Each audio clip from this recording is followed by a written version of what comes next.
शीशे वाले ससुराल में गरीब बहू का मिट्टी का कमरा। ये शीशे का महल धूप से कितना रिफ्लेक्ट कर रहा है मेरी आंखों पर। लेकिन कुछ भी कहो, ये शीशे का महल है तो बहुत खूबसूरत और कितना आलीशान है। मेरी चिंता दिन पर दिन बढ़ते जा रही है। आर्यन की उम्र अब शादी की होते जा रही है, वहीं उसके हाथों की रेखाओं में दोष भी है। कुछ समझ नहीं आ रहा क्या करूं। एक काम करती हूँ, पंडित को बुलाती हूँ, वही कुछ उपाय बताएंगे। कुछ ही देर में उमावती अपने घर पर पंडित को बुलाती है और पंडित आर्यन के हाथों की रेखाओं को देखकर कहते हैं, राम राम। हे प्रभु, आपके बेटे के हाथ में तो बहुत बड़ा ही दुर्बल योग है। आपके बेटे की कुंडली में सर्प दोष है। इसके लिए तो उसकी शादी भी ऐसी ही लड़की से होगी जो सर्प दोष के काल में पैदा हुई हो। और ये शादी विवाह का काम अब जल्दी ही कर लीजिए, क्योंकि खतरा और काल अब आपके बेटे के सिर पर मंडराना शुरू हो चुकी है। उमावती पंडित की बातें सुनकर बहुत घबरा जाती है और वो दूर दूर तक अपने बेटे के लिए ऐसी लड़की को ढूंढने लगती है, लेकिन उसे कहीं कोई भी ऐसी लड़की नहीं मिलती। तभी एक दिन, अरे उमावती, उमावती कहाँ हो तुम? सुनैना की आवाज सुन के उमावती नीचे हॉल में आती है। अरे कहाँ थी तुम? कब से मैं तुम्हें आवाज दे रही हूँ। और क्या हुआ? तुम्हारा मुंह क्यों उतरा हुआ है? अब तुमसे क्या ही छुपाऊं सुनैना, हुआ क्या है ये तो बताओ। वो बात यह है कि आर्यन के हाथों की रेखाओं में सर्प दोष निकला है सुनैना, जिसकी वजह से उसकी शादी भी किसी ऐसी लड़की से करनी होगी जिसकी कुंडली में सर्प दोष हो। लेकिन मुझे कोई भी लड़की नहीं मिल रही और मुझे डर है कि कहीं आर्यन के साथ कोई हादसा ना हो जाए। वैसे एक लड़की है उमावती जिसकी कुंडली में सर्प दोष है। उसकी माँ पहले मेरे ही घर में नौकरानी का काम करती थी। अगर तुम कहो तो मैं बात करूं। ठीक है, मैं सोच कर बताती हूँ तुम्हें। देर शाम जब आर्यन घर आता है। माँ, कोई लड़की मिली शादी के लिए? हाँ आर्यन बेटा, एक लड़की मिली तो है, लेकिन वो लड़की बहुत गरीब घर से है। अमीर गरीब से हमें क्या करना है माँ? हमें तो शादी करके बस अपना ये सर्प दोष कटवाना है, फिर छोड़ देंगे उस लड़की को। ऐसे कैसे छोड़ दे बेटा? उस लड़की से शादी कर दी मैंने तुम्हारी तो वो ऑफिशियली तुम्हारी वाइफ कहलाएगी। तो माँ, 6 मंथ के बाद मैं उसे डिवोर्स दे सकता हूँ ना। आप शादी की तैयारी करिए। अब शीशे के महल में रहने वाला रईस परिवार दीपांशी के गरीब घर में रिश्ता लेकर जाता है। अरे आप तो शीशे के महल में रहने वाले लोग हैं, मेरे मिट्टी के घर में कैसे आना हुआ? अरे कैसे बातें करती हैं गायत्री जी आप। घर तो घर होता है, फिर वो मिट्टी का हो या शीशे का। और वैसे भी हमने आपके बारे में बहुत तारीफें सुनी है, इसलिए मैं खुद चलकर अपने बेटे का रिश्ता लेकर तुम्हारी बेटी के लिए आई हूँ। क्या? मुझे तो मेरी तकदीर पर विश्वास नहीं हो रहा। मेरी बेटी शीशे के घर की बहू बनेगी। अब अच्छा मुहूर्त देखकर गायत्री अपनी बेटी की शादी शीशे के महल में करवा देती है। जाओ कनक, कुमकुम की थाल लेकर आओ, तुम्हारी भाभी गृह प्रवेश करेंगी। जी मम्मी, अभी लाई। कनक कुमकुम की थाल लेकर दरवाजे पर पहुंचती है और कुमकुम की थाल को दीपांशी के पैरों के पास रखती है। आओ भाभी, गृह प्रवेश करो। दीपांशी जैसे ही अपने पैरों को कुमकुम की थाल में रखती है, माँ मेरे पैर। दीपांशी दर्द में गृह प्रवेश करती है। ये मेरे पैरों में क्या हो गया? इस लाल लाल कुमकुम की वजह से तो मुझे पता ही नहीं चल रहा कि मेरे पैरों में क्या हुआ है। दरवाजे पर खड़ी कनक ये सब देखकर कहती है, ओहो, बेचारी को दर्द हो रहा है। अभी तो देखो तुम्हारे साथ और क्या क्या होता है। अगले दिन सुबह दीपांशी अपनी पहली रसोई के खाने को बनाने के लिए रसोई में जाती है। मुझसे तो चला भी नहीं जा रहा। खैर, मेरे ससुराल की ये शीशे की रसोई कितनी आलीशान है, और ये शीशे के फर्श, इन पर चलने पर तो मुझे खुद की शक्ल शीशे के फर्श पर दिखाई पड़ रही है। दीपांशी खाना बनाना शुरू करती है। तभी उसकी नजर रात के कुमकुम की थाल पर पड़ जाती है। ये तो वही थाल है जिस पर चलकर मैंने गृह प्रवेश किया था। अरे इसमें तो छोटे छोटे कांच के टुकड़े हैं, लेकिन इसमें ये कांच के टुकड़े मिलाए किसने? दीपांशी उस थाली को लेकर आर्यन के पास जाती है। आर्यन जी, ये देखिए, ये वो थाल है जिसमें मैंने कल गृह प्रवेश किया था, और आपको पता है इसमें छोटे छोटे कांच के टुकड़े हैं जिससे मेरे दोनों पैर खूनम खून हो गए। दीपांशी की बातें सुनते ही आर्यन थाली को दीपांशी के मुंह पर फेंक देता है। सारा कुमकुम दीपांशी के ऊपर गिर जाता है। अरे ये क्या आर्यन जी लगा रखा है? और सही हुआ तुम्हारे पैर कट गए। तुम कट के मर क्यों नहीं की? खबरदार जो मेरे पास दोबारा आई तो। और मैं तुम्हें शुरू से ही बता देता हूँ, हमारी शादी कोई शादी नहीं है, ये सिर्फ 6 महीने का एक ढोंग है, जिसके बाद मैं तुम्हें डिवोर्स दे दूंगा। आर्यन जी, आप ये क्या बोल रहे हैं? आखिर मेरी गलती क्या है? तभी वहां पर उमावती आती है। अब जब तू सारी सच्चाई जान ही गई है तो जैसी गरीब लड़की को मैं शीशे के घर में एक सेकंड भी नहीं रहने दूंगी। 6 महीने ही तो काटने हैं और तू वो 6 महीने हमारे शीशे के घर के पीछे बने हुए छोटे से एक मिट्टी के कमरे में गुजारेगी। दीपांशी मिट्टी के बने एक कमरे में आती है जो कि बहुत ज्यादा गंदा हो रहा होता है। दीपांशी आंगन से छोटे छोटे घास के सूखे टुकड़ों को उठाकर एक झाड़ू बनाती है, जिससे अपने पूरे मिट्टी के घर को वो साफ करती है। घर तो साफ हो गया, लेकिन खाना बनाने के लिए तो कुछ है ही नहीं। अब एक मिट्टी का चूल्हा भी बनाना पड़ेगा। दीपांशी बाहर निकलती है और जाकर मिट्टी लाकर एक छोटा सा चूल्हा तैयार करती है और फिर अपनी मिट्टी के बने चूल्हे पर अपने लिए खाना बनाकर तैयार करती है। अब दीपांशी खाना खा ही रही होती है कि तभी मिट्टी के कमरे में से मिट्टी का टुकड़ा झड़कर उसके खाने में गिरता है। हे भगवान, इतनी मुश्किल से खाना बनाया था और सारे खाने में ये मिट्टी गिर गई। ये पूरा खाना किड़किड़ा रहा है। दीपांशी खाने को लाकर अपनी मिट्टी के कमरे के बाहर खड़े एक कुत्ते को डाल देती है और आकर जमीन पर सो जाती है। वहीं दूसरी तरफ आर्यन की तबीयत घर में बहुत ज्यादा खराब हो जाती है। माँ, जब से मैंने उस लड़की को इस घर से बाहर निकाला है तब से मेरी तबीयत हमेशा खराब ही रहती है। कहीं उस लड़की का दोष भी मेरे ऊपर तो नहीं आ रहा? अरे नहीं नहीं, ऐसा कुछ नहीं है। वो दोष उसी दिन खत्म हो गया था जिस दिन तेरी उससे शादी हुई थी। अगले दिन सुबह दीपांशी अपने मिट्टी के उसी एक कमरे में अपनी साड़ियों से घेरा कर छोटा सा नहाने की जगह बनाती है और वहां बैठकर नहा रही होती है।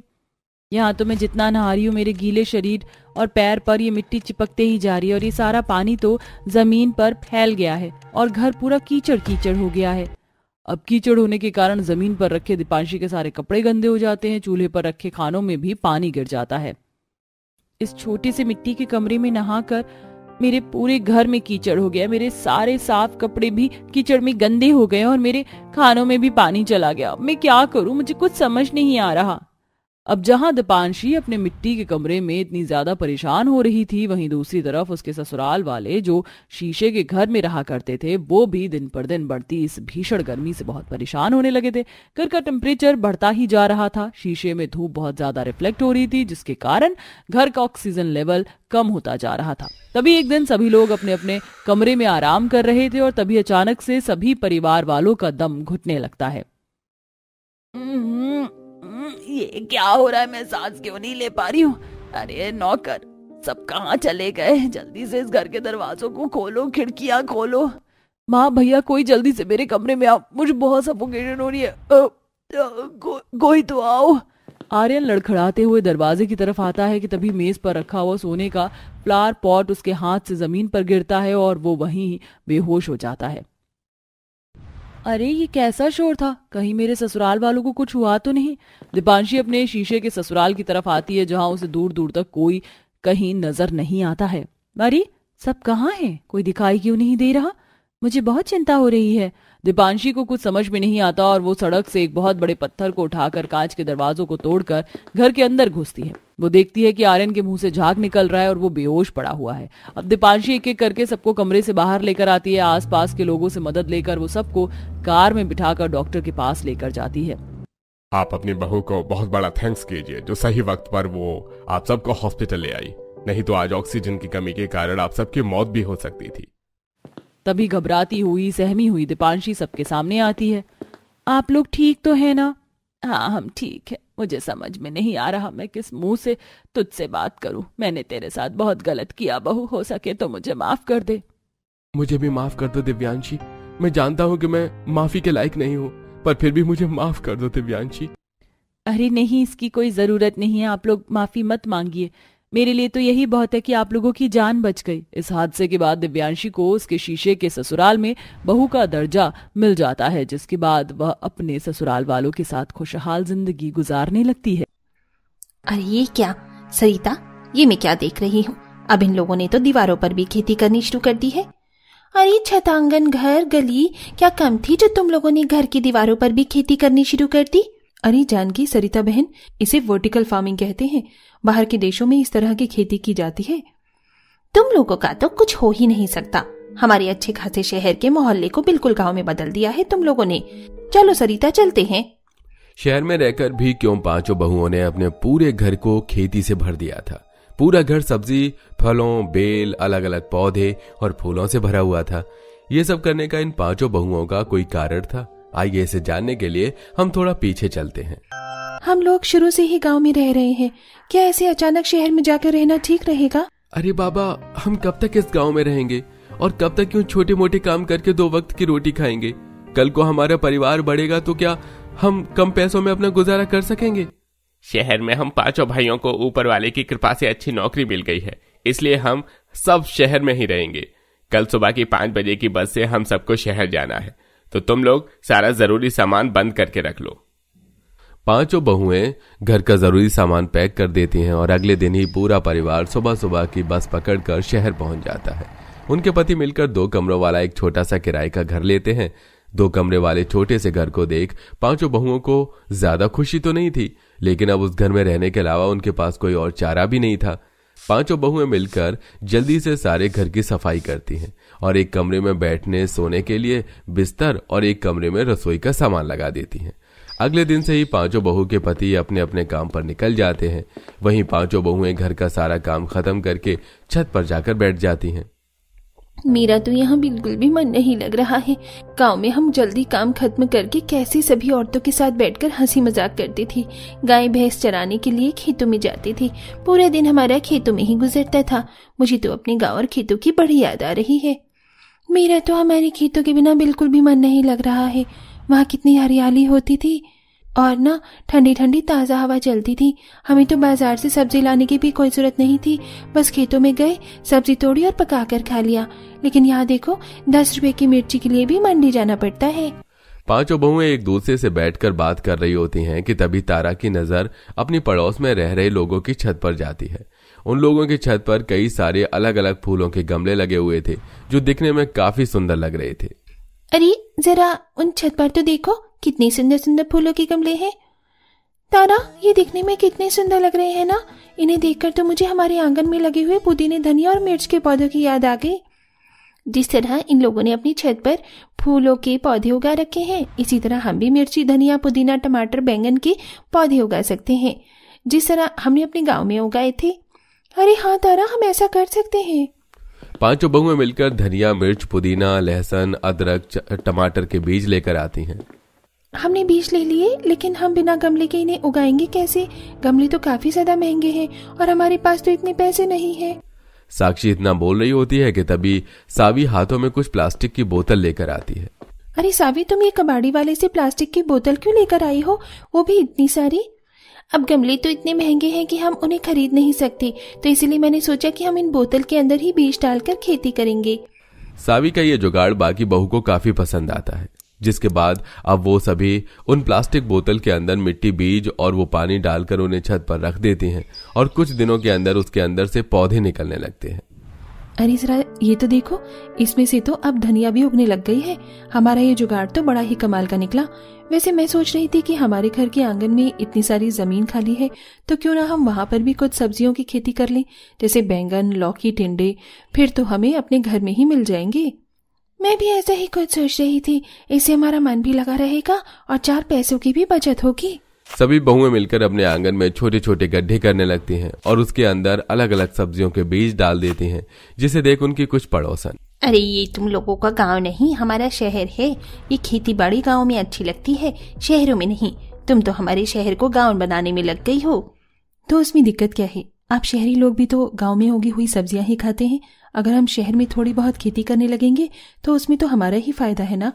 प्रेरणा की बात सुनकर उसकी पड़ोसन जानकी मुंह बनाकर चली जाती है और फिर से 5 जुगाड़ू बहुएं अपने आंगन में खेती करने लगती हैं।